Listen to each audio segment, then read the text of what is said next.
অর্থবছরের প্রথম 4 মাসে রফতানি লক্ষ্যমাত্রা অর্জনে পিছিয়ে তৈরি পোশাক খাত। ডলারের দাম পুনর্নির্ধারণের পাশাপাশি নিরবচ্ছিন্ন গ্যাস ও বিদ্যুৎ সরবরাহের দাবি মালিকপক্ষের। ঢাকা নিউ সুপার মার্কেট ভবনটি ঝুঁকিপূর্ণ দাবি করে ভেঙে ফেলার সিদ্ধান্ত ঢাকা দক্ষিণ সিটি কর্পোরেশনের। সংস্কারের জন্য সমন্বিত উদ্যোগ নেয়ার পরামর্শ বিশেষজ্ঞদের। ভারী বৃষ্টি আর প্রবল বাতাসে নোয়াখালীর 48,000 হেক্টর রোপা আমনে ব্যাপক ক্ষতি, দুশ্চিন্তায় কৃষক। ধান গাছ হেলে পড়লেও তেমন কোনো ক্ষতি হবে না, আশ্বাস কৃষি বিভাগের।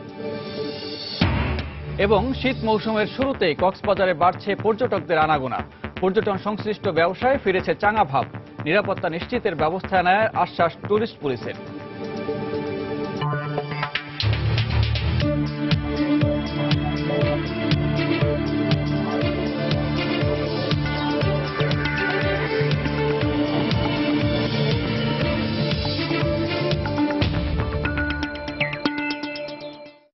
দেখছিলেন শিরোনাম। আমন্ত্রণ জানাচ্ছি দেশ ও দেশের বাইরের অর্থ বাণিজ্যের নানা খবর নিয়ে আমাদের নিয়মিত আয়োজন এই সময়ের বাণিজ্যে। আর আপনাদের সঙ্গে আছি আমি সানবীর রূপল। বগুড়ায় দুটি ট্রাকের মুখোমুখি সংঘর্ষের ঘটনায় নিহতের পরিবারে চলছে শোকের মাতম। গতকাল রাতে 5 পুলিশ সদস্য সহ 7 জন নিহত হন। এতে আহত হন আরও 2 পুলিশ সদস্য সহ 5 জন।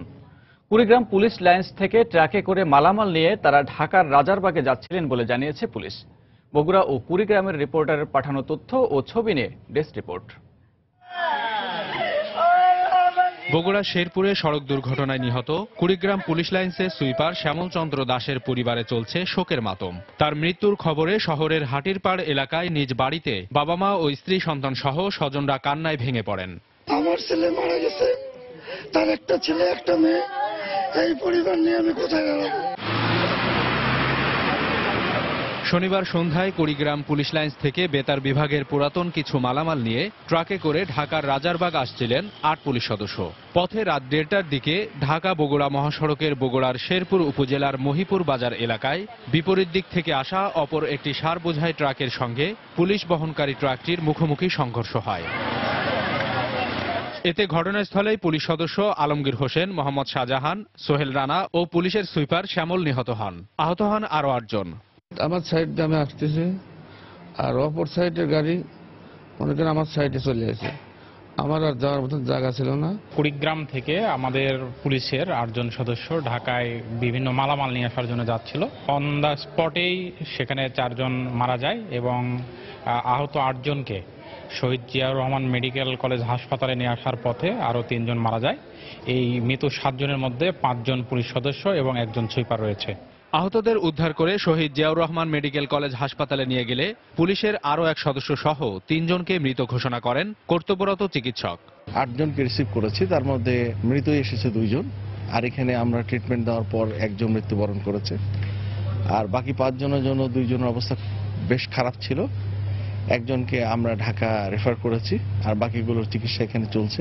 গুরুতর আহত অবস্থায় মইনুল নামে পুলিশের এক এসআইকে উন্নত চিকিৎসার জন্য ঢাকায় পাঠানো হয়।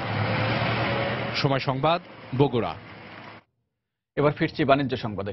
অর্থবছরের প্রথম 4 মাসে রফতানি লক্ষ্যমাত্রা অর্জনে পিছিয়ে পড়েছে দেশের সবচেয়ে বড় রফতানি খাত তৈরি পোশাক শিল্প। বিশ্বজুড়ে নিরাপত্তা সংকট, ডলার ও ইউরোর দরপতন এবং বাংলাদেশের তৈরি পোশাকের এককভাবে শীর্ষ ক্রেতা যুক্তরাষ্ট্রের চাহিদা কমার প্রভাব পড়েছে বলছে বিজিএমএ। পরিস্থিতি মোকাবিলায় ডলারের দাম পুনর্নির্ধারণ এবং নিরবচ্ছিন্ন গ্যাস ও বিদ্যুৎ চেয়েছে তৈরি পোশাক শিল্পের মালিকেরা। বিস্তারিত জানাচ্ছেন হাজেরা শিউলি। নানা চ্যালেঞ্জের পরেও গেল অর্থবছরের লক্ষ্যমাত্রা ছাড়িয়ে রপ্তানিতে 10% বেশি প্রবৃদ্ধি অর্জন করে তৈরি পোশাক খাত। এই ধারাবাহিকতায় চলতি অর্থবছরে এ খাতে $30 বিলিয়ন লক্ষ্যমাত্রা নির্ধারণ করা হয়। তবে বছরের শুরুতেই গুলশানে হোলি আর্টিজান রেস্টুরেন্টে জঙ্গি হামলার ঘটনায় কিছুটা বিপাকে পড়ে এই শিল্প। বর্তমানে এই সংকট কাটলেও টাকার বিপরীতে ডলারের দরপতন, ব্রেক্সিট সহ বিশ্বে সাম্প্রতিক নানা পরিবর্তনে তৈরি পোশাকের দাম কমে গেছে। ফলে গত 4 মাসে রপ্তানিতে কাঙ্ক্ষিত প্রবৃদ্ধি অর্জন হয়নি এ খাতে। ব্রেক্সিট, ইউরোর দাম কমে গেল, পাউন্ডের দাম কমে যাচ্ছে, আমেরিকা ইলেকশন, এইসব মিলে তারপরে তো পৃথিবীতে একটা অস্থিরতা অবস্থা আছে সিকিউরিটি নিয়ে। এখন অর্ডার কম আসতেছে। তৈরি পোশাক শিল্প মালিকদের দাবি, ভিয়েতনাম, চীন, ভারত সহ প্রতিযোগী সব দেশ ডলারের বিপরীতে নিজস্ব মুদ্রার মান কমালেও ব্যতিক্রম বাংলাদেশ। এ অবস্থায় প্রতিযোগিতার সক্ষমতা ধরে রাখতে ও রফতানির লক্ষ্যমাত্রা পূরণে টাকার বিপরীতে ডলারের দাম বৃদ্ধি চান রপ্তানিকারকরা। এই মুহূর্তে আমাদের মূল চ্যালেঞ্জ হলো আমাদের প্রায় সক্ষমতা কমে এসেছে প্রতিযোগী দেশের সাথে, বিশেষ করে ইন্ডিয়া, পাকিস্তান এবং অন্যান্য যে দেশ, তাদের কিন্তু মুদ্রার অবমূল্যায়ন হচ্ছে। বিশ্ব বাজারে যখন তেলের দাম কমেছে তখন সেখানে কিন্তু একাধিকবার রিভিউ করা হচ্ছে। যেভাবে আমাদের লক্ষ্যমাত্রায় পৌঁছানোর কথা সেভাবে হয়তো পৌঁছাতে পারবো না। কভার করতে পারতাম আমরা যদি আমরা নতুন ফ্যাক্টরি এখানে আসতো বা উৎপাদন ক্ষমতার বৃদ্ধি করতে পারতাম। টেক্সটাইল ইন্ডাস্ট্রি, সেখানে যদি গ্যাসের সরবরাহের নিশ্চয়তা দেওয়া হয় তাহলে এইখানে যে আন্তর্জাতিকভাবে যে চ্যালেঞ্জ আছে সেটা আমরা মোকাবেলা করে সামনের দিকে এগোতে পারবো। জুলাই থেকে অক্টোবর পর্যন্ত অর্থ বছরের প্রথম 4 মাসে $951 কোটি লক্ষ্যমাত্রার বিপরীতে তৈরি পোশাক রফতানি হয়েছে $882 কোটি। হাজার শিউলি, সময় সংবাদ, ঢাকা। বাংলাদেশের পোশাক কারখানাগুলোতে কাজের পরিবেশ অনেক ভালো হয়েছে, সেই সঙ্গে পোশাক শিল্পের অনেক উন্নতিও হয়েছে বলে মন্তব্য করেছেন বাংলাদেশে নিযুক্ত মার্কিন রাষ্ট্রদূত মার্শা ব্লিং বার্নিকার্ট। গতকাল গাজীপুরের বোর্ডবাজার এলাকায় ইস্ট ওয়েস্ট ইন্ডাস্ট্রিয়াল পার্কে শিক্ষার্থীদের মধ্যে বৃত্তি প্রদান অনুষ্ঠান শেষে তিনি কথা বলেন। গত কয়েক বছরে বাংলাদেশ পোশাক শিল্পে অনেক উন্নতি করেছে। পোশাক কারখানায় কাজের পরিবেশ আগের থেকে অনেক ভালো হয়েছে। বিশেষ করে রানা প্লাজা দুর্ঘটনার পর মালিকপক্ষ অনেক সচেতন হয়েছে। আমি অঙ্গীকার করছি পোশাক খাতে জিএসপি সুবিধা পেতে নবনির্বাচিত মার্কিন সরকারের সঙ্গে আমি আলোচনা করব। এছাড়া শ্রমিক অধিকার এবং শ্রমিকদের নিরাপত্তা ইস্যু নিয়েও আমি আলোচনা করব। ঢাকার নিউ সুপারমার্কেট ভবনটি ঝুঁকিপূর্ণ দাবি করে ভেঙে ফেলার সিদ্ধান্ত নিয়েছে ঢাকা দক্ষিণ সিটি কর্পোরেশন। তারা বলছে এ ব্যাপারে চলতি মাসেই উদ্যোগ নেওয়া হবে। তবে দোকান মালিকেরা বলছেন কিছু মেরামতের মাধ্যমে মার্কেটটি রক্ষা করা সম্ভব। আর বিশেষজ্ঞদের পরামর্শ, পুরো নিউ মার্কেটের সংস্কারের জন্য সমন্বিত উদ্যোগ নেওয়া উচিত। প্রিন্স আরিফিনের ছবি নিয়ে তাহিয়াত রুবায়াত অপলার রিপোর্ট। 1954 সালে প্রতিষ্ঠার পর তখনকার ঢাকার সবচেয়ে আকর্ষণীয় বিপণী বিতান ছিল নিউ মার্কেট। তবে 80-র দশকে সামরিক শাসনামলে এ এলাকায় আরো 3টি ভবন গড়ে তোলা হয়। এতে নিউ মার্কেট এলাকায় যত্রতত্র পার্কিং আর হকারদের অবৈধ শত শত দোকান তৈরি হওয়ায় নেই আগের মতো খোলামেলা ও কেনাকাটার পরিকল্পিত পরিবেশ। পরিবেশটা অনেক ভালো ছিল, এখন এত গিঞ্জি হয়েছে যে চলাফেরা করতেই অনেক অসুবিধা হচ্ছে। আগে যে সুন্দর সুব্যবস্থা ছিল কেনাকাটা এবং চলাফেরার জন্য, এটা এখন সেই অবস্থা, পরিবেশটা এখন আগের মতো নাই। 2007 সালে বুয়েটের একটি কমিটি ঢাকা নিউ সুপারমার্কেটের ভবনটিকে ঝুঁকিপূর্ণ হিসেবে চিহ্নিত করে ভেঙে ফেলার সুপারিশ করলেও 9 বছরে তা কার্যকর করা হয়নি। অবশেষে গত 20 অক্টোবর ঢাকা দক্ষিণ সিটি কর্পোরেশনের পক্ষ থেকে ভবনটি 7 দিনের মধ্যে খালি করে দেওয়ার নির্দেশ দেওয়া হয়। নগর কর্তৃপক্ষ বলছেন দ্রুততম সময়ের মধ্যে ভবনটি ভেঙে ফেলা হবে। তবে দোকান মালিকদের দাবি, আংশিক মেরামতের মাধ্যমেই পুরো ভবনটিকে ঝুঁকিমুক্ত করা সম্ভব। একটা বেসরকারি প্রতিষ্ঠান দিয়ে আপনার এটাকে টেস্ট করা হয়েছে, ওই টেস্টের রিপোর্ট আসছে যে এটা রেকটিফিকেশন যোগ্য। নিউ সুপারমার্কেটটা অত্যন্ত ঝুঁকিপূর্ণ। বিভিন্ন ইনস্টিটিউট থেকে আমাদেরকে বলেছে খুব দ্রুত ব্যবস্থা নেওয়ার জন্য। আমাদের খুব প্রবলেম হচ্ছে, তাদেরকে আমরা বের করতে পারছি না। একেবারেই যদি তাদেরকে আমরা বোঝাতে না পারি, আমাকে হয়তো আলটিমেটলি আমাকে এনফোর্সমেন্টে যেতে হবে। এ ব্যাপারে সিটি কর্পোরেশনকে দোকান মালিকদের সাথে সমন্বিতভাবে সিদ্ধান্ত নেওয়ার পরামর্শ বিশেষজ্ঞদের। ডিটেইল ইঞ্জিনিয়ারিং অ্যাসেসমেন্ট করার পরে কিন্তু ভবনটা যদি আসলেই কোনোভাবে টিকে না রাখা না যায় তখন ভাঙার কথা আসবে, আর যদি টিকে রাখা যায় তাহলে আমরা রেট্রোফিটিং করব। নিউ সুপারমার্কেট ভবনটি ভেঙে নতুন করে গড়ে তোলা হলে পর্যাপ্ত পার্কিং সহ অন্যান্য নাগরিক সুবিধা নিশ্চিত করার আহ্বান জানিয়েছেন নগরবিদরা। সংশ্লিষ্টরা বলছেন, যেখানে বুয়েটের রিপোর্টে 9 বছর আগেই নিউ মার্কেটের ভবনগুলোকে ঝুঁকিপূর্ণ ঘোষণা করা হয়েছে, সেখানে শুধুমাত্র বাণিজ্যিক উদ্দেশ্যে নতুন করে স্থাপনা তৈরি করা হলে তা এই এলাকার ঝুঁকি আরো অনেকটাই বাড়িয়ে দিবে। এই ক্ষেত্রে সমন্বিতভাবে পরিকল্পনা নিলে ঐতিহ্যবাহী এই বিপণী বিতানকে যেমন ঢেলে সাজানো সম্ভব, তেমনি দুর্ঘটনার আশঙ্কাও কমে যাবে অনেকটাই। তাহিয়া রুবাইয়াত অপলা, সময় সংবাদ, ঢাকা। তৈরি পোশাক প্রস্তুতকারক ও রফতানিকারকদের সংগঠন বিজিএমইএ এর ভবন সরানোর ব্যাপারে আদালতের নির্দেশনা মেনে আইনি কোনো সুযোগ থাকলে তা গ্রহণ করতে ব্যবসায়ীদের প্রতি আহ্বান জানিয়েছেন বাণিজ্যমন্ত্রী তোফায়েল আহমেদ। গতকাল রাজধানীর কারাওয়ান বাজারে বিজিএমইএ ভবনে আয়োজিত বিজিএমইএ বিইউএফটি জার্নালিজম ফেলোশিপ অ্যাওয়ার্ড 2015 প্রদান অনুষ্ঠানে তিনি এই আহ্বান জানান। অনুষ্ঠানে রফতানির লক্ষ্য অর্জনে কর্পোরেট ট্যাক্স কমানো, জ্বালানি সংকট দূর করা, যোগাযোগ ব্যবস্থা উন্নয়ন করার পাশাপাশি বিভিন্ন ক্ষেত্রে হয়রানি বন্ধের দাবি জানান বিজিএমইএ এর সভাপতি সিদ্দিকুর রহমান। পরে 6 জন সাংবাদিকের হাতে অ্যাওয়ার্ড তুলে দেন বাণিজ্যমন্ত্রী।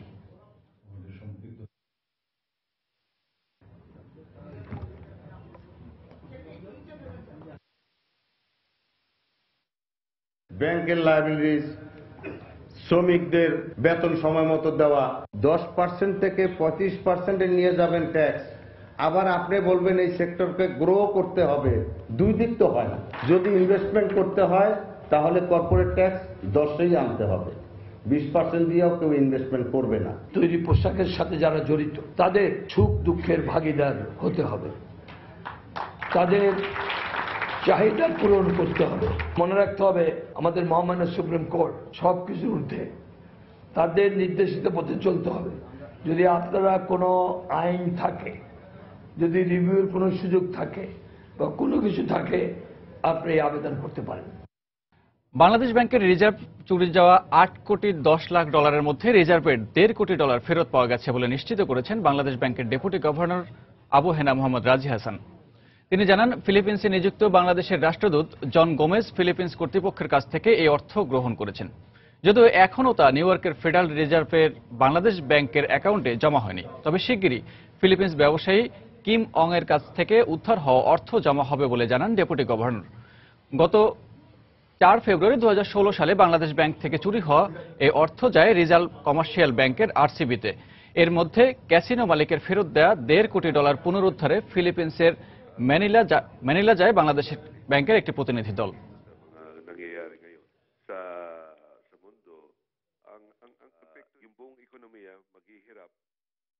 ক্যাশে ছিল যে কিম অং যেটা জমা দিয়েছিলেন সেটা কোর্টের আদেশে যেটা হয়েছিল আর কি, যে টাকাটা বাংলাদেশে সেটা ইন ক্যাশ রিসিভ করেছে আমাদের যে ফিলিপিনের যে রাষ্ট্রদূত জন গোমেজ, আমাদের টিম সেখানে ছিল। আর এটা এখন ওই আমাদের ফেড অ্যাকাউন্টে জমা হবে প্রসেসে। কিছু প্রসেসও আছে, এটা তো একটা অংশ ডলারে ছিল, আরেকটা অংশ আছে পেসোতে। হ্যাঁ, সেটা তো আবার কনভার্সন, তারপরে এগুলো কিছু প্রসিডিউর আছে। রাজস্ব আদায় আরও গতিশীল করতে জাতীয় রাজস্ব বোর্ডের অধীনে প্রতিটি জেলায় একটি ফোরাম গঠনের কথা বলেছেন বোর্ডের চেয়ারম্যান মোহাম্মদ নজিবুর রহমান। গতকাল সিলেট চেম্বার ভবনে একটি কর্মশালায় অংশ নিয়ে তিনি কথা বলেন। জেলা পর্যায়ে একটা স্থায়ী ফোরাম হওয়া প্রয়োজন, সেটা আমাদের রাজস্ব বোর্ডের জন্য একটা অনেকটা ছোটখাটো কনসালটেটিভ কমিটি বা পরামর্শমূলক কমিটির মতো কাজ করবে। তাহলে কিন্তু জাতীয় রাজস্ব বোর্ড মাঠে যে কি ঘটছে, মাঠ পর্যায় থেকে একটা সরাসরি একটা যে বার্তা, সেটা আমরা পেতে পারি। শীত মৌসুম শুরু না হতেই বিশ্বের দীর্ঘতম সমুদ্র সৈকত কক্সবাজারে বাড়ছে পর্যটকদের আনাগোনা।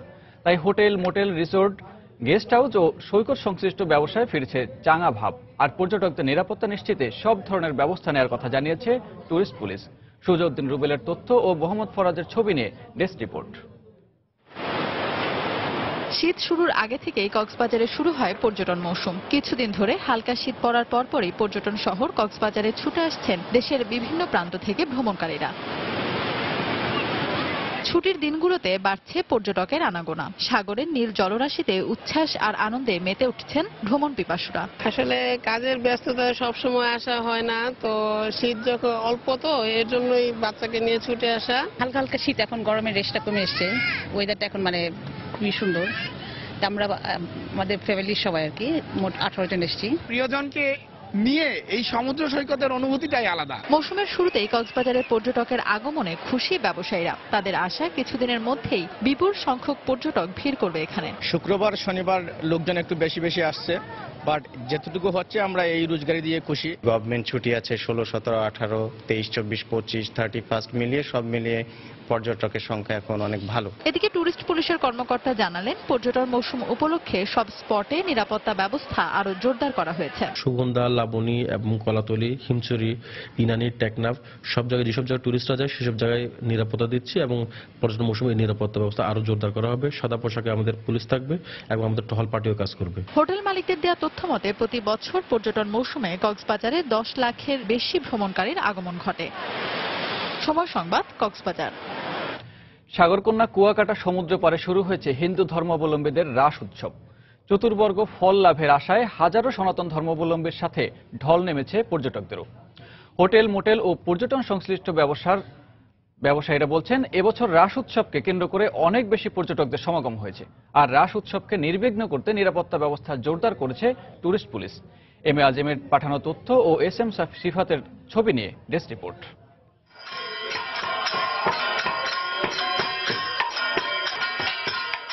শনিবার সকালে মঙ্গল আরতির মধ্য দিয়ে কুয়াকাটা সমুদ্র পাড়ে শুরু হয়েছে রাস উৎসব। মঙ্গল আরতির পর চলে ভাগবত পাঠ, ভজন আরতি ও গঙ্গাবরণ। ইতিমধ্যে দূর দূরান্তের হিন্দু সম্প্রদায়ের লোকজন আসতে শুরু করেছেন কুয়াকাটা সমুদ্র পাড়ের মন্দির প্রাঙ্গণে।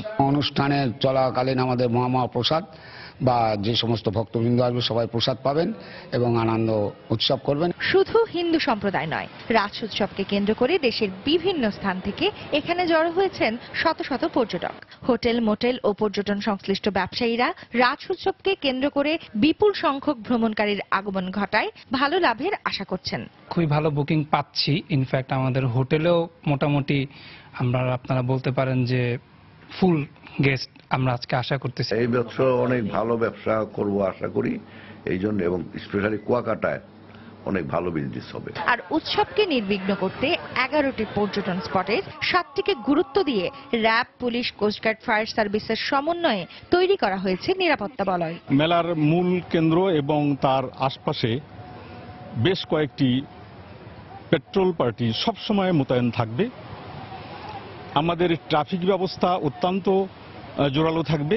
রোববার রাতে হাজারো ভক্তের উপস্থিতিতে চলবে রাতভর কীর্তন।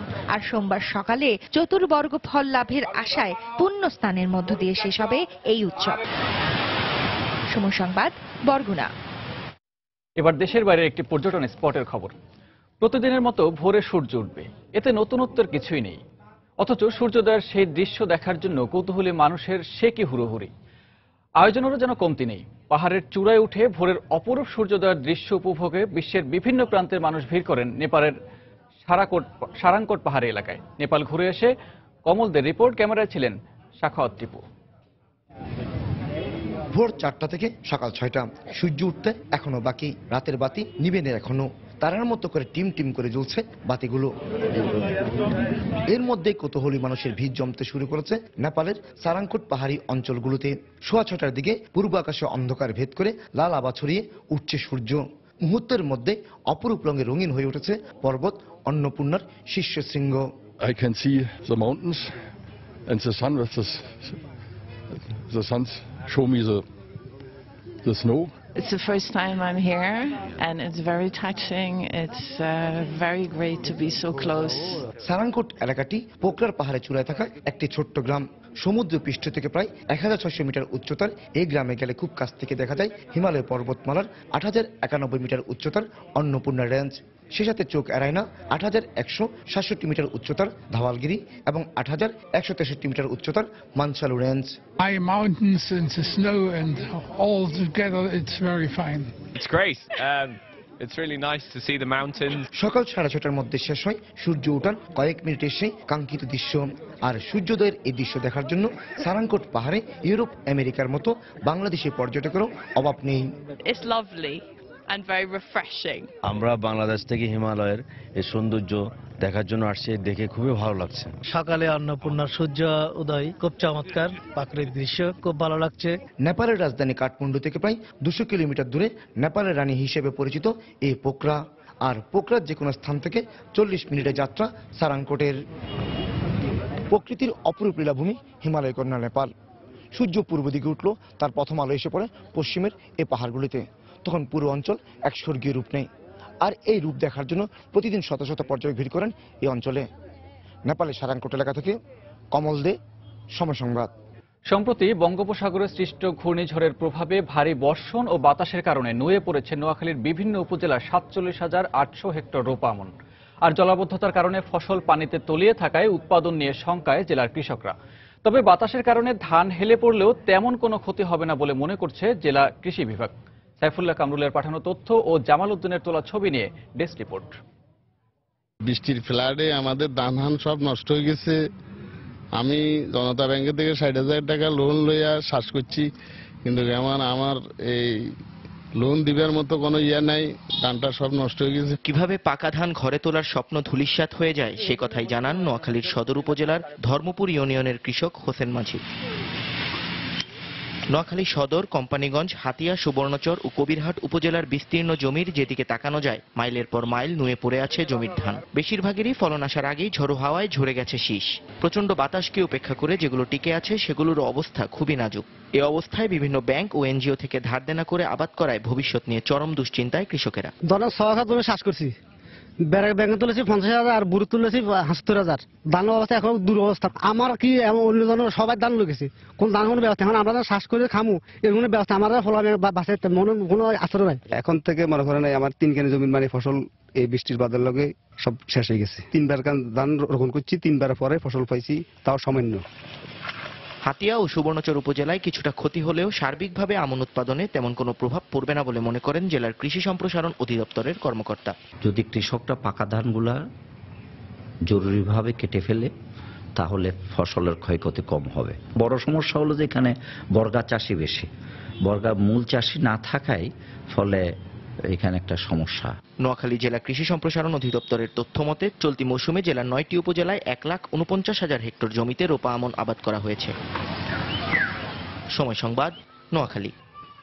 সুন্দরবনের রামপালে কয়লা ভিত্তিক বিদ্যুৎ কেন্দ্র নির্মাণে পরিবেশ বান্ধব সর্বাধুনিক আল্ট্রা সুপার ক্রিটিক্যাল প্রযুক্তি ব্যবহার করা হচ্ছে না বলে দাবি করছেন সুন্দরবন রক্ষা কমিটির নেতারা। গতকাল রাজধানীর জাতীয় প্রেস ক্লাবের সংবাদ সম্মেলনে Bangladesh Bharat friendship power company লিমিটেডের ব্যবস্থাপনা পরিচালক উজ্জ্বল ভট্টাচার্যের সূত্রে এ তথ্য জানান জাতীয় কমিটির নেতারা।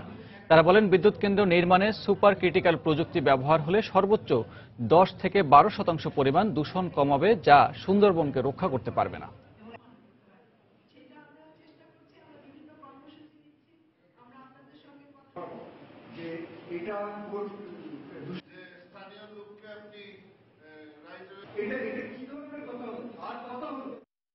রামপাল বিদ্যুৎ কেন্দ্র নির্মাণকারী প্রতিষ্ঠান Bangladesh Bharat friendship power company লিমিটেডের ব্যবস্থাপনা পরিচালক বলছেন, আল্ট্রা সুপার ক্রিটিক্যাল প্রযুক্তি বলে পৃথিবীতে কোনো প্রযুক্তি নেই।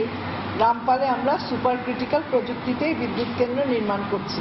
অর্থাৎ দীর্ঘদিন যাবৎ রামপাল প্রকল্প বিষয়ে অনেক ভুল তথ্য ইচ্ছাকৃতভাবে অবিরত প্রচারের পর তার মধ্যে একটি মৌলিক বিষয়ে তাদের মিথ্যাচারকে স্বীকার করে নেওয়া হলো। এই টেন্ডার এক্সামিনেশন থেকেই এই বিতর্কটা এসেছে। টেন্ডার এক্সামিন করে আমরা দেখতে পেয়েছি যে আলট্রা সুপার ক্রিটিক্যাল টেকনোলজির যন্ত্রপাতি আসছে না। আলট্রা সুপার ক্রিটিক্যাল টেকনোলজি ব্যবহার করলেও দূষণ হবে এবং সেই দূষণ যদি কন্টিনিউ করে কিউমুলেটিভ ম্যানারে সুন্দরবন ধ্বংস হয়ে যাবে। রাজধানীতে বিদ্যুৎ, আবাসন ও সোলার এনার্জি সামগ্রী নিয়ে আয়োজিত 3 দিনব্যাপী প্রদর্শনী শেষ হয়েছে গতকাল। বৃহস্পতিবার শুরু হওয়া প্রদর্শনীতে 2 শতাধিক স্টলের মধ্যে বিদ্যুৎ খাত সংশ্লিষ্ট স্টলের প্রাধান্য ছিল। চীন ও ভারতের বিভিন্ন প্রতিষ্ঠান বিকল্প বিদ্যুৎ ব্যবহারে তাদের উদ্ভাবিত পণ্য নিয়ে প্রদর্শনীতে অংশ নেয়। তবে সৌর বিদ্যুৎ সামগ্রী স্টলগুলোতে ক্রেতা দর্শনার্থীদের ভিড় একটু বেশি দেখা গেছে।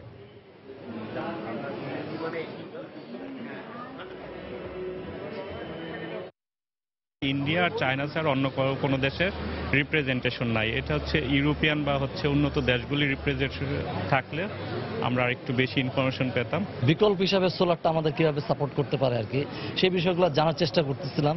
তো আমি দারুণ একটা ফিডব্যাক তাদের কাছ থেকে পেলাম। ইলেকট্রিসিটি প্রডিউস করার একটা প্ল্যান্ট নিয়ে এসেছি, যেটা ধানের তুষ, কাঠের তুষ, কাঠের টুকরা, নারকেলের খোসা, বর্জ্য বা মিউনিসিপ্যাল ওয়েস্ট, সেটা দিয়ে আমরা ইলেকট্রিসিটি তৈরির একটা নিয়ে এসেছি। নবাবগঞ্জ উপজেলার পদ্মা নদীর পানিতে বেড়ে যাওয়ায় দেখা দিয়েছে তীব্র ভাঙন। এতে হুমকির মুখে পড়েছে নদী তীরের সংলগ্ন এলাকাগুলো। নদীর তীব্র স্রোতে সাদাপুর জেলেপাড়ার গ্রামে প্রায় 30টি ঘরবাড়ি নদীগর্ভে বিলীন হয়ে গেছে। খোলা আকাশের নিচে মানবেতর জীবনযাপন করছেন ক্ষতিগ্রস্তরা। ভাঙন রোধে যথাযথ পদক্ষেপ নেওয়ার কথা জানিয়েছে পানি উন্নয়ন বোর্ড। এছাড়া স্থানীয় চেয়ারম্যান ও নেতৃবৃন্দ ঘটনাস্থল পরিদর্শন করেন। এরই মধ্যে ভাঙন কবলিত এলাকা পরিদর্শন করে ক্ষতিগ্রস্তদের মধ্যে চাল ও টিন বিতরণ করা হয়েছে।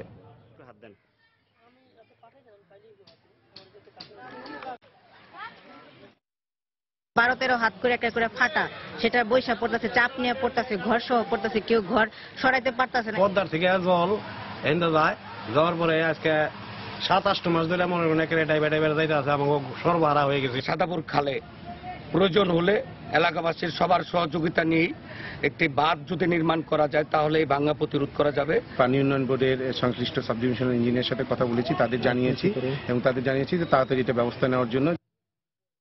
জমকালো আয়োজনে চট্টগ্রামের ব্রিটিশ রয়্যাল এয়ারফোর্সের এয়ার শো অনুষ্ঠিত হয়েছে। গতকাল পতেঙ্গার জহুর হক বিমান ঘাঁটিতে এয়ার শো অনুষ্ঠিত হয়।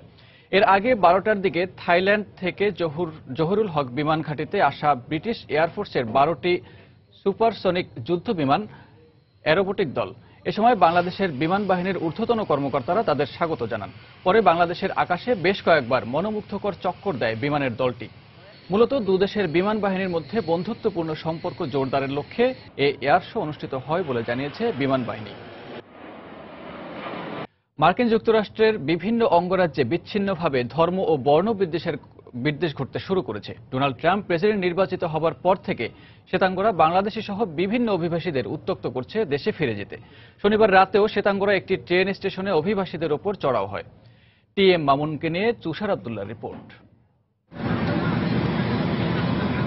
8 নভেম্বর ডোনাল্ড ট্রাম্প প্রেসিডেন্ট নির্বাচিত হবার পর থেকেই অভিবাসীদের মধ্যে উৎকণ্ঠা উদ্বেগ দেখা দেয়। ডোনাল্ড ট্রাম্প দায়িত্ব নেওয়ার পর অবৈধ অভিবাসীদের দেশে ফিরিয়ে দিতে পারেন বলে আতঙ্ক ছড়িয়ে পড়ে। এরই মধ্যে অবশ্য কাজের জায়গা এবং পথে পথে শ্বেতাঙ্গরা অভিবাসীদের উপর চড়াও হচ্ছে। শনিবার রাতেও তারা একটি ট্রেন থামিয়ে আফ্রো আমেরিকান নাগরিকদের নেমে যেতে বাধ্য করে। রাইট উইং এর একটা ভালো উত্থান হয়েছে, যার ফলশ্রুতিতে আমেরিকার বিভিন্ন জায়গা থেকে হেড ক্রাইমের রিপোর্ট আসছে। আজকে আমি নিজেই যখন জ্যাকসন হাইটে আসতে নিয়েছিলাম জামাইকা থেকে, কিছু হোয়াইট ছেলে পেলে ট্রেনকে আটকে রেখেছে, ট্রেনকে আসতে দিচ্ছে না, তারা বিভিন্ন রকমের সাউন্ড করছে, ভয়ভীতি দেখানোর প্রদর্শন করছে। আমরা ধরেই নিচ্ছি আগামী 4 বছর ইমিগ্রেন্ট মুসলিম কালার অফ পিপলের সাথে এই জাতীয় ব্যবহার চলতেই থাকবে। রিপাবলিকানদের যে সাপোর্টার কাস্টমাররা আমাদের এক মেম্বারকে পার্লারে বলেছে, তোমরা ব্যাগ প্যাকেজ করো আর বাংলাদেশে চলে যাও, তোমাদের যাবার সময় হয়ে গেছে। তবে অভিবাসী সংগঠনগুলো বলছে হাল ছেড়ে দেওয়া যাবে না। সকল অভিবাসী নাগরিকদের এখন একজোট হয়ে কাজ করতে হবে এবং কোনোভাবেই আতঙ্ক ছড়ানো ঠিক হবে না। যারা আমরা কমিউনিটিতে সেন্টার যে অন্যান্য মানুষের সঙ্গে সংযুক্ত, কোনো কারণে যদি কারোর সঙ্গে আমাদের গত 3 মাসের মধ্যে যোগাযোগ না হয়ে থাকে, আমি চাইবো বা আমি মনে করব যে আমাদের উচিত হচ্ছে আগামী 1 সপ্তাহে প্রত্যেকের সঙ্গে একটা স্বাভাবিক যোগাযোগ তৈরি করা, যাতে করে আমরা জানতে পারি, বিশেষ করে যে লোকটি নতুন এসেছে সেই এই সমস্ত ঘটনার কারণে সে একটা আতঙ্কের মধ্যে আছে। এবং যেটা আপনাকে আগে বলেছিলাম যে আতঙ্ক আসলে খুব তাড়াতাড়ি ছড়ায়। তো আমি অনুরোধ করব যারাই এখন সিটিজেনশিপের আবেদন করার যোগ্যতা রাখছেন তারা যেন আবেদন করে ফেলেন, এবং 18 মাস পর্যন্ত, যে কোনো আইন চালু হওয়ার আগে 18 মাস পর্যন্ত সময় থাকে। তো ওই সময়গুলোতে আমরা এগুলো যারা যোগ্য তারা আবেদন করে ফেলতে পারবো। ডোনাল্ড ট্রাম্প প্রেসিডেন্ট নির্বাচিত হবার পর মার্কিন যুক্তরাষ্ট্রের বিভিন্ন অঙ্গরাজ্যে ক্ষিপ্ত বা বিচ্ছিন্নভাবে যে ধর্মীয় ও বর্ণ বিদ্বেষের লক্ষণ দেখা যাচ্ছে, তা থেকে অভিবাসীরা নিজেদেরকে নিরাপদ রাখার জন্য সেফটি পিন নামক একটি কর্মসূচি চালু করেছে। এই কর্মসূচির আওতায় অভিবাসীরা নিজেরা বুকে সেফটি পিন নিয়ে চলবেন এবং এই সেফটি পিন হচ্ছে যে একজন অভিবাসী আরেকজন অভিবাসীকে রক্ষা করবেন তার প্রতীক। তুষার আব্দুল্লাহ, সময় টেলিভিশন, নিউ ইয়র্ক। দেশের আবাসিক শিল্প ও পরিবহন খাতে এলপি গ্যাস ক্রমবর্ধমান চাহিদা মেটাতে বাংলাদেশ এবং জাপানের যৌথ উদ্যোগে ওমেরা গ্যাস নিয়ে এলো ইন্ডাস্ট্রিয়াল এলপিজি এবং অটো গ্যাস সলিউশন। গতকাল রাজধানীর একটি হোটেলে এই উদ্যোগের উদ্বোধন করেন জ্বালানি ও খনিজ সম্পদ মন্ত্রণালয়ের সচিব নাজিমউদ্দিন চৌধুরী। অনুষ্ঠানে আরও উপস্থিত ছিলেন জাপানের রাষ্ট্রদূত মাসাতো ওয়াতানাবে, ইস্ট কোস্ট গ্রুপের চেয়ারম্যান আজমজেদ চৌধুরী, ওমেরা গ্যাস ওয়ান লিমিটেডের সিইও তাশিউকি সিমবরি সহ প্রতিষ্ঠানের ঊর্ধ্বতন কর্মকর্তারা। আগামী 1 বছরের মধ্যে রিজেন্ট এয়ারওয়েজ এর বহরে অত্যাধুনিক 4টি বিমান যোগ হবে এবং নতুন করে আরও 6টি আন্তর্জাতিক রুটে যাত্রী পরিবহন করার ঘোষণা দিয়েছে বেসরকারি এই বিমান সংস্থা। গতকাল রাজধানীর রিজেন্ট এয়ারওয়েজের 6ষ্ঠ প্রতিষ্ঠা বার্ষিকী উপলক্ষে আয়োজিত অনুষ্ঠানে এ তথ্য জানানো হয়। এ সময় রিজেন্টের চেয়ারম্যান ইয়াসিন আলী, প্রধান নির্বাহী কর্মকর্তা অবসরপ্রাপ্ত লেফটেন্যান্ট জেনারেল এম ফজলে আকবর, প্রধান বাণিজ্যিক কর্মকর্তা আক্তার ইউ আহমেদ সহ প্রতিষ্ঠানটির ঊর্ধ্বতন কর্মকর্তা কর্মচারীরা উপস্থিত ছিলেন। বর্তমানে রিজেন্টের বহরে 3টি বোয়িং ও 2টি ড্যাশ বিমান রয়েছে।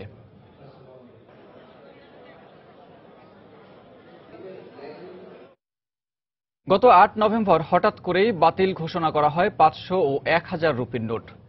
একদিন পরেই বাজারে ছাড়া হয় নতুন নোট। তবে শর্ত দেওয়া হয় প্রথম পর্যায়ে একদিনে উত্তোলন করা যাবে সর্বোচ্চ 4,000 রুপি। ব্যাংক ও পোস্ট অফিস থেকে পুরনো নোট বদলে নতুন নোট সংগ্রহ করতে বেশ ভোগান্তি পোহাতে হচ্ছে দিনমজুর সহ সাধারণ মানুষেরা। কলকাতা থেকে সুব্রত আচার্যের পাঠানো তথ্য ও ছবি নিয়ে ডেস্ক রিপোর্ট। শাবানা বেগম বিহারের বাসিন্দা, সংসার চালান ক্ষুদ্র ব্যবসা ফেরি করে। প্রতিদিনের খরচ বাদে গত 2 মাসে একটু একটু করে জমিয়েছেন 2,000 রুপি। এই জমানো টাকা পাঠাতে হবে বিহারে থাকা তার 2 ছেলে ও মেয়ের পড়াশোনার খরচ মেটাতে। কিন্তু ভারত সরকারের নোট বাতিলের আকস্মিক ঘোষণায় বিপাকে পড়েছেন তিনি। কেউ নেয় না, বন্ধ হয়ে গেছে, এখন কি করবো আমি? এখন খাবার টাকায় নেই, কিছু নেই, ব্যাগের তো কিছু কাগজ টাগজ কিছু আমাদের প্রমাণ নেই কিছু। এখন কি করে আমি নিয়ে যাবো? 500 টাকায় নোটা নিতে চাই না, 1000 টাকায় নোটা নিতে চাই না, খুচরাই দেবে না, নেবেই না, বলে ফেলাই দাও। ভারতে উচ্চশিক্ষা গ্রহণে দ্বাদশ শ্রেণীর ছাত্রীরা সরকার থেকে কন্যাশ্রী বৃত্তি পায় নগদ 25,000 রুপি। সেই টাকা ভাঙানো নিয়েও দুশ্চিন্তার শেষ নেই। টাকা পেয়েছি আমরা 2 বোন 25,000 টাকা করে, এবার সেগুলো আমরা ভাঙাতে পারছি না। আমাদের কন্যাশ্রী টাকাগুলো সব 500,000 টাকার নোট, সেগুলো অচল হয়ে যাওয়ায় আমরা বুঝতে পারছি না কি করে কি করব। পুরনো নোট বদলাতে গিয়ে হয়রানির অভিযোগ সাধারণ মানুষের। ব্যাংকে এই যে লাইনে দিয়ে সমস্যা, দিনের পর দিন ঘন্টার পর ঘন্টা দাঁড়িয়ে থাকতে হচ্ছে। 500 টাকার নোট নেবো না, কেন বলছে আমাদের থেকে মহাজনটা নিচ্ছে না, তো আমরা কোথায় যাবো? আমরাও তো সেই একই সমস্যার সম্মুখীন। স্বামী বাড়িতে থাকে না, কাজে যায়, সময় মতো টাকা ভাঙাতে পারছি না, আমাদের অ্যাকাউন্ট নেই। এই প্রেক্ষাপটে এক বিবৃতিতে ভারতের কেন্দ্রীয় অর্থমন্ত্রী অরুণ জেটলি সাময়িক জনদুর্ভোগে সবাইকে ধৈর্য ধরে সরকারকে সহযোগিতার আহ্বান জানান। বলেন, দেশের মোট অর্থের 86% নোটই বদল করা হচ্ছে। সময় সংবাদ, কলকাতা। এবার জানিয়ে দেব ঢাকা স্টক এক্সচেঞ্জের লেনদেন পরিস্থিতি। লেনদেনের খবর জানতে সরাসরি চলে যাচ্ছে ঢাকা স্টক এক্সচেঞ্জের ওয়েবসাইটে। লেনদেনের শুরুতে দেখতে পাচ্ছি যে ঢাকা স্টক এক্সচেঞ্জের সূচকের খবর জানিয়ে দেব। সেটি হচ্ছে ডিএসএক্স, অর্থাৎ প্রধান সূচক এখন অবস্থান করছে 4,677 পয়েন্টে, 4,677 পয়েন্ট, এবং ডিএসএস অর্থাৎ সরিয়া ভিত্তিক সূচক, সেই সরিয়া ভিত্তিক সূচক অবস্থান করছে 1,123 পয়েন্টে। এছাড়া ডিএসসি 30 যে সূচকটি, সেই সূচকটি এখন অবস্থান করছে 1,758 পয়েন্টে, এবং দেখতে পাচ্ছি যে 3টি সূচকই ঊর্ধ্বমুখী অবস্থা লক্ষ্য করা যাচ্ছে। দাম বাড়া প্রতিষ্ঠানগুলোর মধ্যে 84টি প্রতিষ্ঠানের দাম বেড়েছে আজ লেনদেন হওয়ার প্রতিষ্ঠানগুলোর মধ্যে। এছাড়া দাম কমেছে দেখতে পাচ্ছি 59টি প্রতিষ্ঠানের, এবং অপরিবর্তিত আছে 50টি প্রতিষ্ঠানের দাম। টাকার অঙ্কে এখনো পর্যন্ত লেনদেন হয়েছে 65 কোটি টাকার লেনদেন হয়েছে এ পর্যন্ত দেখতে পাচ্ছি। এবার একটু লেখচিত্রের যে অবস্থা আছে, সেই লেখচিত্রের মাধ্যমে আমরা একটু লেখচিত্রের মাধ্যমে জানিয়ে দেব যে সকাল থেকে যে লেনদেনের পরিস্থিতি ছিল তার একটি গ্রাফিক্যাল চিত্র। সেটি হচ্ছে সকাল 10:30 থেকে লেনদেন শুরু হওয়ার পর থেকে আমরা দেখতে পাচ্ছি যে একরকম লেনদেনের ঊর্ধ্বগতি এবং নিম্নগতি এর কিন্তু একটি মিশ্র প্রতিক্রিয়া দেখতে পাচ্ছি প্রথম 1 ঘন্টার মধ্যেই। অর্থাৎ প্রথম দিকেই লেনদেন বেশ বেড়েছিল দেখতে পাচ্ছি, এবং তারপরে আস্তে আস্তে করে আবার দর পড়তে শুরু করে, এবং তারপরে দেখতে পাচ্ছি যে দর একটু একটু করে ওঠা এবং নামার মধ্যে দিয়েই কিন্তু এখন শেয়ার বাজারের লেনদেন চলে যাচ্ছে পরবর্তী সময়ের দিকে। এবার জানিয়ে দেব দর্শক টপ 20 শেয়ারের লেনদেনের খবরাখবর। টপ 20 যে লেনদেনকারী প্রতিষ্ঠানগুলো আছে তার মধ্যে প্রথমে আমরা দেখতে পাচ্ছি যে এমজেএল বাংলাদেশ লিমিটেড, এই প্রতিষ্ঠানটি সর্বশেষ লেনদেন করেছে 122 টাকা 80 পয়সায়। সর্বোচ্চ দর উঠেছিল এই প্রতিষ্ঠানটির 123 টাকা 40 পয়সায়, এবং গতকাল এই প্রতিষ্ঠানটি 119 টাকা 20 পয়সায় শেয়ার লেনদেন শেষ করেছিল। এরপরে যে প্রতিষ্ঠানটি দেখতে পাচ্ছি সে টপ 20 2 নম্বর অবস্থানে আছে eastern housing limited. Eastern housing limited সবশেষ লেনদেন করেছে এই প্রতিষ্ঠানটি 42 টাকা 80 পয়সায়। সর্বোচ্চ দর উঠেছিল এই প্রতিষ্ঠানটির 43 টাকা 50 পয়সা, এবং ইস্টার্ন হাউজিং লিমিটেডের সর্বনিম্ন দরে লেনদেন হয়েছে 41 টাকা 70 পয়সা, এবং গতকাল এই প্রতিষ্ঠানটি 41 টাকা 50 পয়সায় লেনদেন শেষ করেছিল। এরপরে দেখতে পাচ্ছি যে ন্যাশনাল টিউব লিমিটেড, সেই প্রতিষ্ঠানটি 115 টাকা 80 পয়সায় সবশেষ লেনদেন করেছে, এবং দেখতে পাচ্ছি যে 115 টাকা 80 পয়সায় সর্বোচ্চ দর উঠেছিল।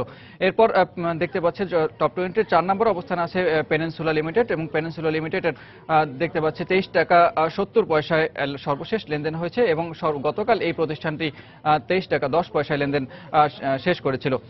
এর পরের অবস্থানটি দেখতে পাচ্ছি বাংলাদেশ স্টিল ডি rolling mills limited BSRM limited সবশেষ লেনদেন করেছে এই প্রতিষ্ঠানটি 140 টাকা 90 পয়সা এবং সর্বোচ্চ দর উঠেছিল এই প্রতিষ্ঠানটির 140 টাকা 90 পয়সায়।